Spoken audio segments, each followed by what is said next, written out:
Gracias a Dios por estar aquí con ustedes, gracias a Dios por todo lo que viene. Y antes de empezar a predicar, quiero decir que para mí es un privilegio estar dirigiéndome al pueblo de Dios y que desde aquí se ven muy guapos. Estoy contento de ver visitas, estoy contento de ver a Hugo y Diana nuevamente con nosotros. Bienvenidos a la casa del Señor. Estoy contento de verlos a cada uno de ustedes.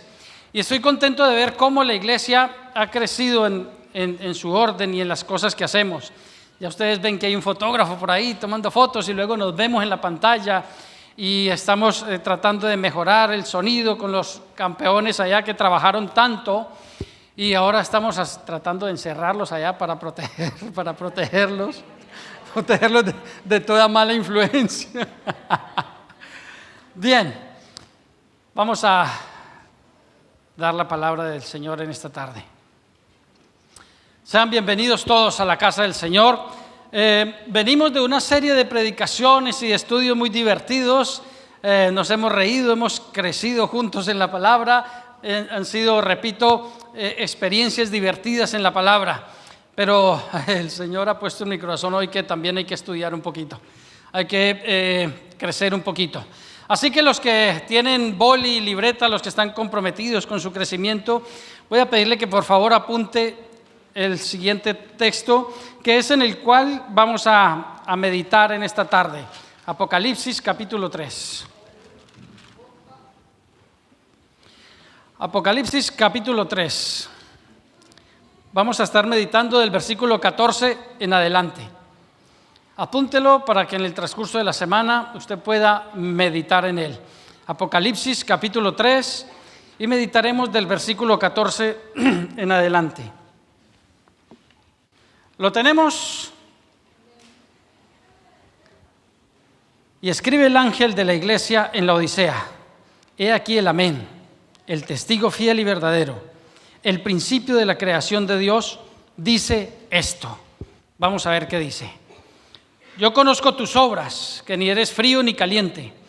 Ojalá fueses frío o caliente, pero por cuanto eres tibio y no frío ni caliente, te vomitaré de mi boca. Hemos escuchado cientos de sermones sobre estos versículos. Hoy no voy a hablar sobre los tibios, pobrecitos los tibios, los tienen agobiados con estos versículos. Hoy hablaremos de otra cosa, así que descanse un poquito, respire. Porque tú dices, yo soy rico y me he enriquecido, y de ninguna cosa tengo necesidad. Y no sabes que tú eres un desventurado, miserable, pobre, ciego y desnudo. Por tanto, yo te aconsejo que de mí compres oro refinado en fuego, para que seas rico, y vestiduras blancas para vestirte, y que no se descubra la vergüenza de tu desnudez. Y unge tus ojos con colirio para que veas. Yo reprendo y castigo a todos los que amo. Sé pues celoso y arrepiéntete. He aquí yo estoy a la puerta y llamo. Si alguno oye mi voz y abre la puerta, entraré a él y cenaré con él y él conmigo. Al que venciere, le daré que se siente conmigo en mi trono, así como yo he vencido y me he sentado con mi Padre en su trono. El que tiene oído, oiga lo que el Espíritu dice a las iglesias. Amén.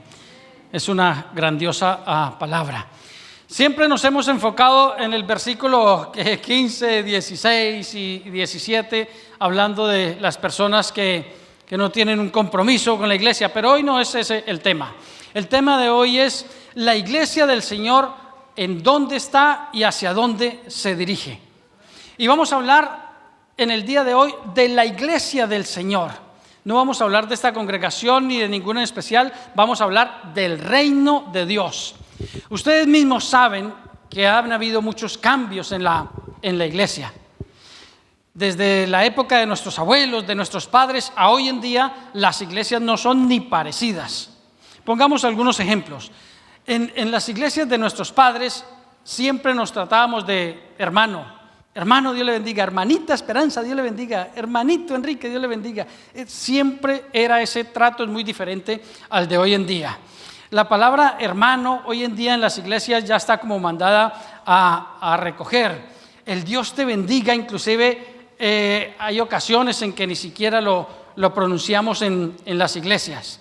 Hoy en día la Biblia misma, ¿quién diría a nuestros padres que vendríamos a la iglesia sin traer Biblia?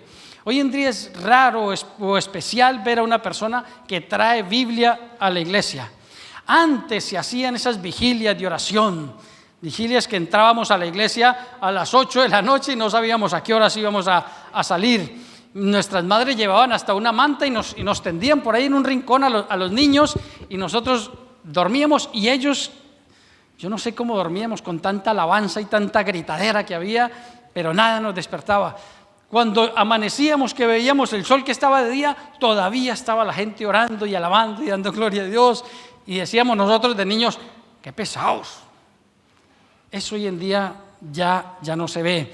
Hoy en día impera mucho el estilo de la predicación. Cuando ustedes ven en las redes sociales, impera mucho el tipo de iglesia. Ahora las congregaciones son como similares a teatros, con luces especiales, son iglesias de techos negros, y cuando empieza la reunión se apagan las luces, como parecido a un cine.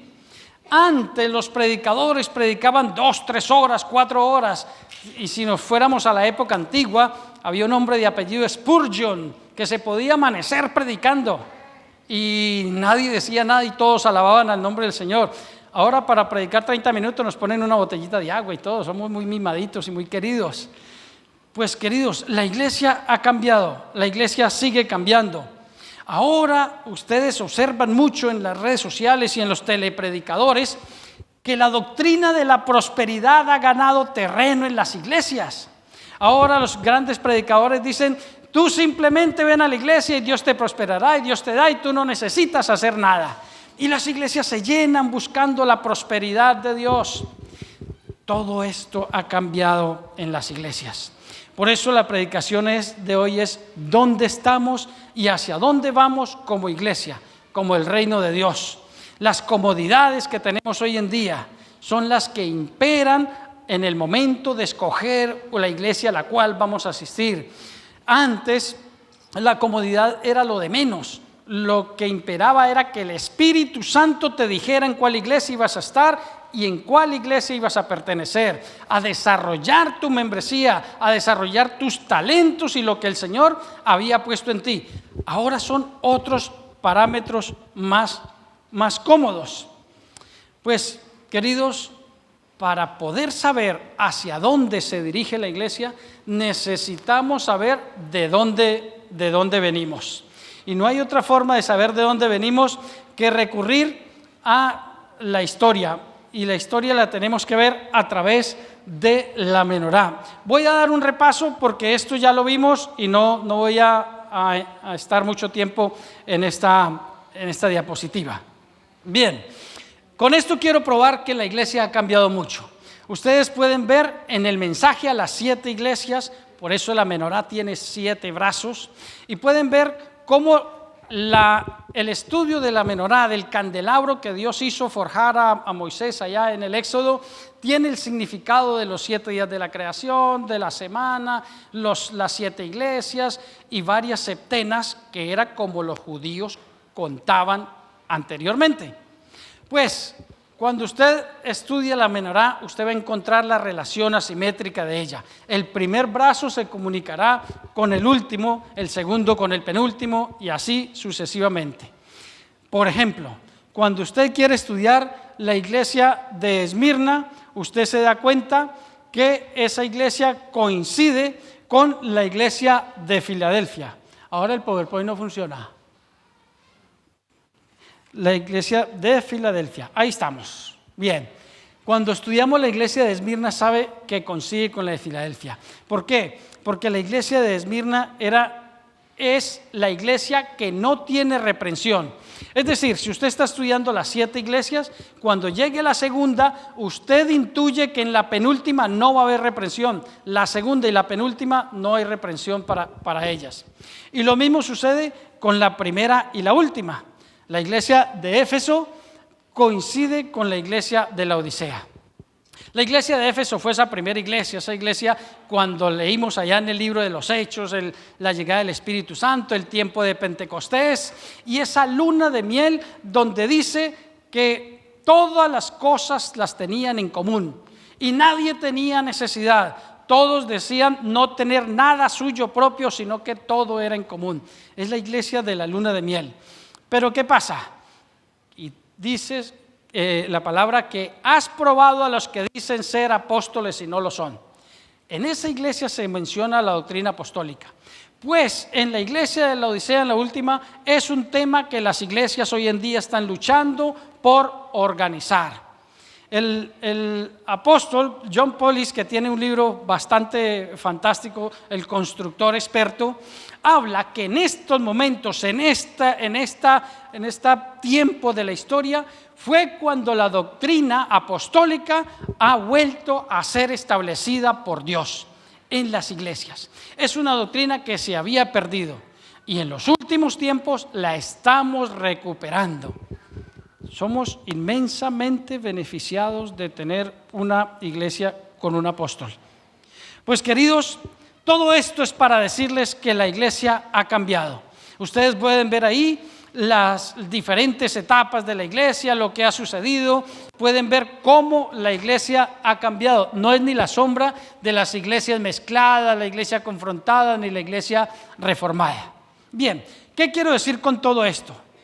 Que la iglesia del Señor, el reino de Dios ha cambiado porque se están cumpliendo los tiempos proféticos del Señor. Cristo no podía venir en la iglesia de Éfeso, ni de Esmirna, ni de Pérgamo, porque faltaban cosas y profecías por cumplirse. Pero ahora estamos entrando en el tiempo de la Odisea. ¿Cómo lo sabemos? Vamos para allá. Mire, queridos, dijimos ahora que la iglesia de Filadelfia, la palabra Filadelfia viene de filos, familia, hijo. En valenciano el fili, la filla, ¿no? Filios viene de familia, de hijo. Y Delfos, que significa el cariño, la hermandad. Pues, como dijimos ahora, ese cariño genuino, ese hermanito, Dios te bendiga, hermanito, ¿en qué te puedo servir? Hermanito, te quiero mucho. Eso está cambiando en las iglesias y en el reino del Señor. Ahora simplemente somos Jorge, ¿cómo estás? Amparo, ¿cómo estás? Esperanza, ¿cómo estás? Milena, ¿cómo estás? Ese sentimiento de cariño está siendo supeditado. Esa etapa en que la iglesia tenía un amor de hermandad está pasando. Y la Biblia nos enseña un par de ejemplos sobre esto. ¿Se acuerdan que Abraham presentó a su esposa como su hermana? ¿Se acuerdan que Isaac presentó a su esposa como su hermana para protegerla de algo que venía? Pues en el momento en que ellos tuvieron que rectificar y decir, no es mi hermana, es mi esposa, ahora la situación cambió. Y hubieron regalos, y hubieron bendición, y pudieron continuar la marcha. Eso simboliza que la etapa en que la iglesia se comporta con amor filial, con filios y delfos, debía haber pasado, y de hecho está pasando. Y entonces estamos entrando en la etapa de laos dictus. Laos, pueblo, y dictus, dictar o ordenar. De ahí viene la palabra dictado o dictador. Lo que el pueblo dicte, lo que el pueblo dice, lo que el pueblo ordena. Antes, el Espíritu Santo ponía en las personas dónde se debían reunir, a qué iglesia debían pertenecer, en qué cuerpo deberían trabajar, y las personas obedecían. Ahora las personas entonces califican la iglesia, miran la comodidad, miran si hay parking, miran otros aspectos. Y es laos dictus, lo que el pueblo dictamine. Es una iglesia más acomodada.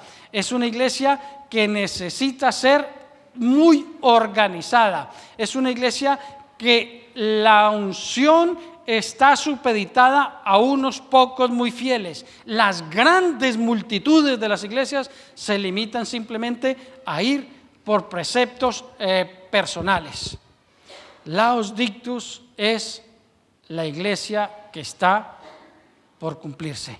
Es la parte de la iglesia en la cual el pueblo de Dios se está moviendo y a la cual se dirige. Los cambios que usted ve en las iglesias en estos momentos es porque estamos cambiando de etapa y la venida del Hijo de Dios está muy cerca, porque no hay más etapas. La menorá tiene solo 7 brazos y representa solo 7 iglesias. No hay una octava, no hay una novena, no hay una segunda oportunidad. Cristo está a las puertas de venir por su iglesia. Por eso todos los cambios que estamos viendo en la iglesia y en el reino de Dios a nivel universal. Ahora, por favor, si usted entiende que la iglesia ha tenido cambios, dígame amén. Bien, entonces podemos avanzar. Ahora, ¿por qué, pastor, usted está diciendo que la venida de Cristo está cercana? ¿Por qué nosotros estamos seguros que nuestro Señor Jesús vendrá pronto? Miren, queridos, hay un ejemplo muy fácil. ¿Se entiende esa figura? Hay 3 posiciones para un bebé.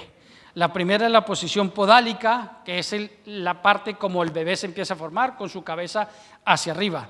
La siguiente es la posición transversa, esos que nos dedicamos a jugar con el cordón umbilical, esos estábamos en posición transversa, ahí atravesaditos, ni para adelante ni para atrás. Pero hay una posición que es la óptima y se llama posición cefálica, que es esas que ustedes ven. Esa posición solo sucede en las últimas semanas del embarazo, semanas 28, semanas 32 en adelante. Pues, queridos, todos los cambios que ustedes están viendo en las iglesias y en el reino de Dios en estos días tienen que ver con que la iglesia está tomando su posición para su parto, cambiándole el orden a 2 letritas. Nos estamos acercando a la etapa final.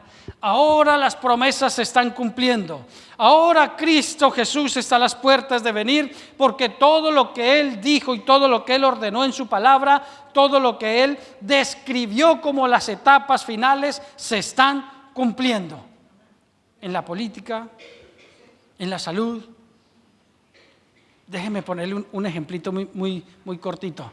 Ahora, hace poco, el 13 de agosto, Estados Unidos logró unir a Israel y hacerlo socio y compañero de trabajo a los Emiratos Árabes Unidos. Eso pasó desapercibido, pero en el mundo espiritual, que el pueblo árabe apoye o haga estrategias de crecimiento con el pueblo de Israel tiene un significado. Son promesas que se están cumpliendo. Que el pueblo de Israel y el pueblo árabe se cojan de la mano para sacar empresas adelante, para sacar proyectos adelante, para estrategias militares adelante. Que los israelitas se unan con los árabes tiene un trasfondo espiritual que muy pocas personas conocen y dominan. Son promesas que se están cumpliendo. Déjeme decirle otra. Daniel. Cuando hablamos de la venida de Cristo tenemos que mencionar a Daniel. Daniel es el que profetiza todos estos tiempos finales. Y Daniel 12:4 habla que la sabiduría, que la inteligencia va a ser demasiada, que va a haber mucho conocimiento, que va a haber, en idioma nuestro, que va a haber mucha tecnología. ¿Se ve eso hoy en día? Mire, según la Biblia, la humanidad tiene aproximadamente 6.000 años de existencia.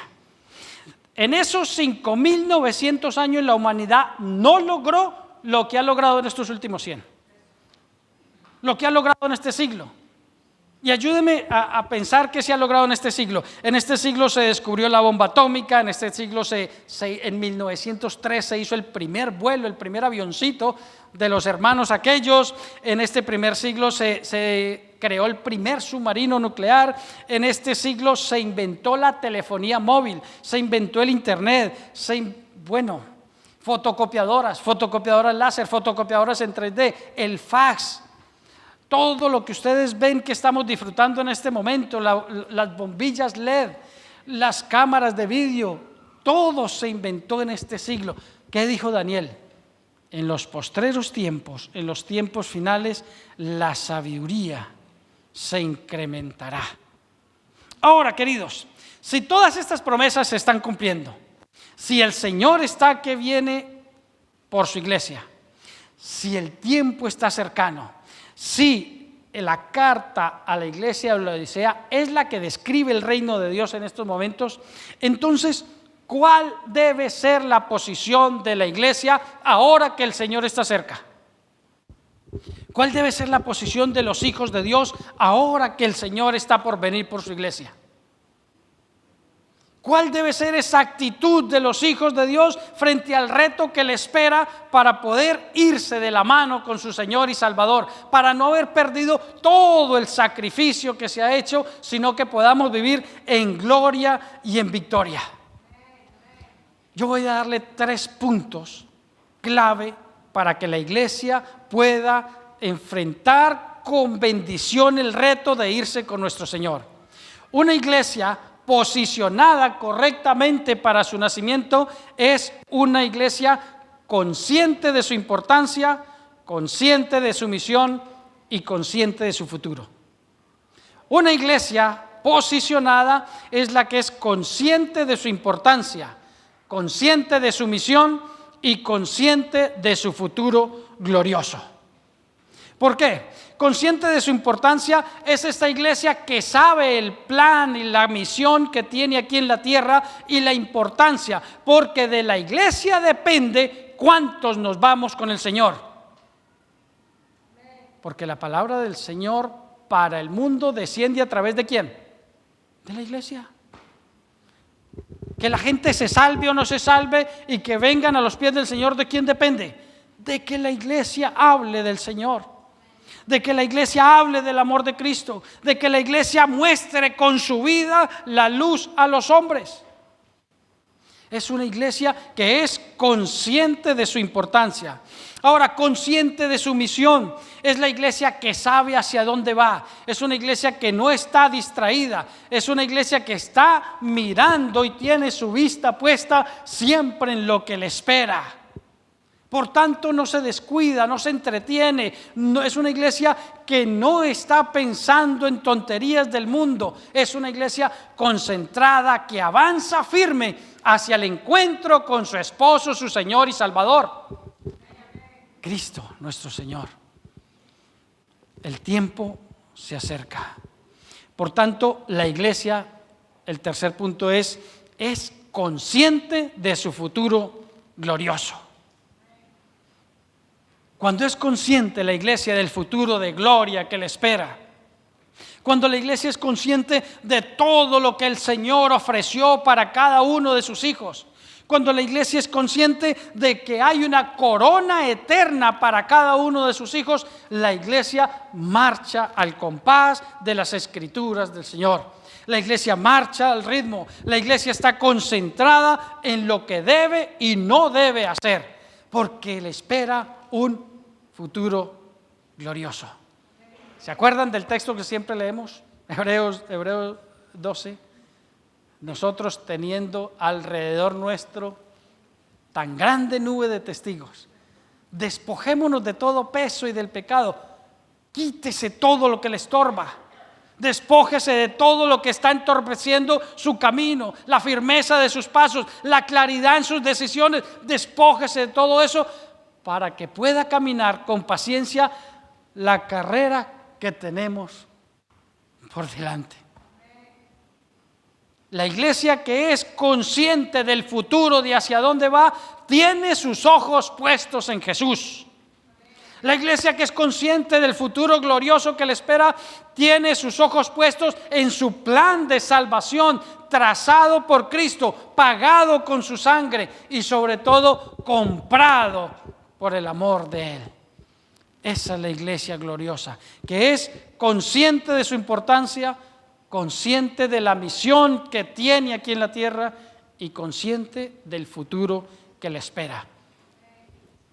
Cuando vemos iglesias distraídas, peleando unos con otros, si la alabanza, si el templo, si el aire, si el frío, si el calor, si el horario, están distraídos y se les está perdiendo el camino para el cual vamos.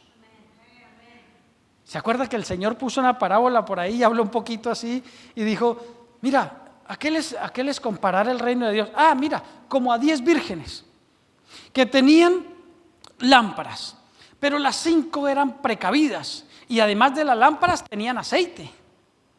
Y entonces estaban esperando que viniera el novio para la boda. ¿A qué se estará refiriendo Jesucristo ahí? ¿A qué novio? ¿A qué boda? A la iglesia. Él es el novio. Dijimos ahora que Cristo no viene por una iglesia hermana, Él viene por su esposa. Pues Jesucristo habló que había que ser precavidos, que había que tener nuestras lámparas llenas. Él dijo: así alumbre vuestra luz a los hombres, lámparas recargadas. Y después dijo: y vosotros sois la luz de esas lámparas. Vosotros sois la luz que alumbra el mundo. Así que cuando la iglesia es consciente del futuro glorioso que le espera, no descuida la luz que le fue entregada. Y no descuida el propósito para el cual le fue entregada esa luz. No descuida el propósito para el cual le fue dada la promesa. No descuida el propósito para el cual le fue dado la misión. Id y predicad por todo el mundo. ¿A quién? ¿A algunos? A todos. Y predicando, hacedlos discípulos. Y haciendo discípulos, enséñeles todas estas cosas. Y cuando ustedes hagan esto, ¿sabe qué pasa? Que yo estaré con ustedes todos los días. Si estamos cumpliendo la misión, si tenemos claro para dónde vamos, si tenemos claro la importancia de la iglesia del Señor. Es cierto, queridos, que estamos entrando en la etapa del laus dictus, donde el pueblo es el que manda, la comodidad, donde el pueblo es el que ordena qué pastor le gusta, donde el pueblo de Dios es el que decide si el pastor, si la iglesia, si cerca, si lejos, si grande, si pequeña. Y no tomamos en cuenta el Espíritu Santo, dónde nos sembró y dónde nos tiene para cumplir con su propósito. Laus dictus, iglesia de la Odisea, es la última etapa de la iglesia y estamos viendo las muestras de su iglesia. Contesta, di que todos vamos para allá ahora, que nos alisten merienda. Pero queridos, hay una esperanza. Hay una esperanza. No, ahora Gabo corta eso. Hay una esperanza para la iglesia. Mire, siempre enseño en las clases y a los alumnos, miren detrás de los telones. Vemos que en una obra de teatro lo que se ve es algo muy bonito, ¿no? Los artistas que salen, pero cuando nos vamos allá detrás de los telones, hay más cosas que forman parte del teatro y que podemos ver. Y aquí escondidito en el texto que leímos de Apocalipsis, detrás de los telones, hay dos grupos. Por tanto, la iglesia última del Señor, la iglesia de la Odisea, se compone de dos grupos principales. Él habla de unos que son tibios, desventurados, unos que creen que son ricos, infelices, miserables, pobres, ciegos, desnudos. Esa es la iglesia Shakira. Ciega, torpe, sordomuda, flaca, necia y testaruda. Eso cantaba Shakira. Es como ese tipo de iglesia. Pero es que es dentro de la iglesia que está todo este fenómeno. Porque si usted observa el título, dice mensaje a la iglesia de la Odisea. Y él está escribiendo a las 7 iglesias. Es decir, que no estamos hablando de la gente de fuera, estamos hablando de la iglesia. Dentro de la iglesia hay otro grupito ahí escondidito. Y él les dice: los que de mí compran oro refinado, los que lavan sus ropas blancas, los que ungen con colirio, estos son los que cenan con el novio, estos son por las cuales él viene. Este grupito que hay ahí dice: esos que yo he reprendido y he castigado porque los amo. Esta es la esperanza nuestra. Esa es la iglesia por la cual Jesucristo viene. Esa que unge sus ojos con colirio. Esa que ha comprado oro refinado. ¿Se acuerdan en la Biblia cómo se prueba la fe?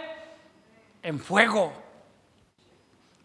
Job dijo: conoce el Señor mi camino y Él me probará y yo saldré como oro.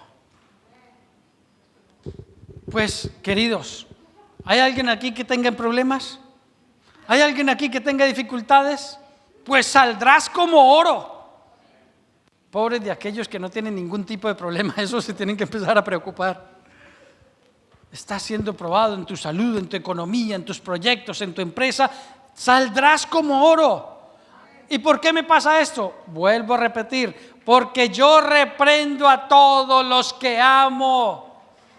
Porque esa es la voluntad del Señor, porque es mediante los procesos, es mediante el fuego, es mediante la prueba, es mediante la dificultad que Cristo Jesús está probando por quién va a venir.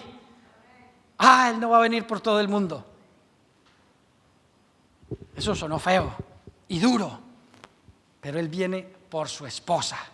Efesios la describe, ¿sabe cómo? Pura, blanca, sin mancha. Esa es la iglesia que se va con el Cordero. O sea, tú y yo. O sea, nosotros. Los santificados por su sangre. Los que hemos lavado nuestras ropas en la sangre del Cordero. Los que hemos decidido tener una dirección clara hacia la cruz. Puestos los ojos en Jesús. El autor, el consumador. No somos del grupo de los que están allá en la iglesia pobres, ciegos, desnudos, que se creen, que ellos tienen la idea de que son santos, que son salvos, que son ricos, y no te das cuenta que eres un pobre y miserable. Ahora, entre todas estas descripciones que estamos dando del reino, sucede una cosa. Que toda esta parafernalia de la iglesia de la Odisea, la iglesia bonita, la iglesia de los grandes escenarios y las grandes televisiones, el que tiene que estar adentro está afuera tocando la puerta. He aquí yo estoy a la puerta y llamo. Si está llamando es porque está afuera. Si estuviera adentro no necesitaba llamar, ya estaba adentro. He aquí yo estoy a la puerta. Muy bonita tu iglesia, muy bonito tu programa de televisión, muy bonito todo lo que tienes. Pero yo estoy afuera. Queridos, es momento de examinarnos dónde está Cristo para nosotros. Es momento de examinarnos dónde está el Señor que te va a llevar de su mano al cielo por la eternidad en tu vida. Es momento de examinarnos de cuál de los grupos que menciona Apocalipsis nosotros estamos ubicados. Es momento de decir en qué posición estamos nosotros. Es momento de saber, queridos, para dónde nosotros nos dirigimos en este momento. Necesitamos clarificar nuestra posición con el Señor, pero sobre todo necesitamos afianzar nuestra posición con el Señor. ¿Por qué? Porque los tiempos se están cumpliendo. Y la venida está cercana. Los tiempos se están cumpliendo y el Señor viene por su esposa, la limpia, la santa, la pura, la que ha lavado sus vestidos, la que ha pagado el precio, la que ha refinado su vida mediante el fuego de la prueba. Finalizo leyendo una descripción de Apocalipsis que me gusta mucho y me llama la atención. Dice el escritor al Apocalipsis, dice el Señor, he aquí vengo pronto. Bienaventurado el que guarda las palabras de la profecía de este libro. He aquí yo vengo pronto y mi galardón conmigo para recompensar a cada uno según sea su obra. He aquí yo vengo pronto y mi galardón conmigo para recompensar a cada uno según sea su obra. Bienaventurados los que lavan sus ropas para tener derecho al árbol de la vida y para entrar por las puertas de la santa ciudad. ¿Estás tú entre ellos? Es momento de examinarnos a nosotros mismos. Siempre me escucharán esa palabra que me gusta mucho del apóstol Pablo. Si nos examinásemos a nosotros mismos. Pues ese es el momento, queridos. Voy a pedirte que cierres tus ojitos un minutito.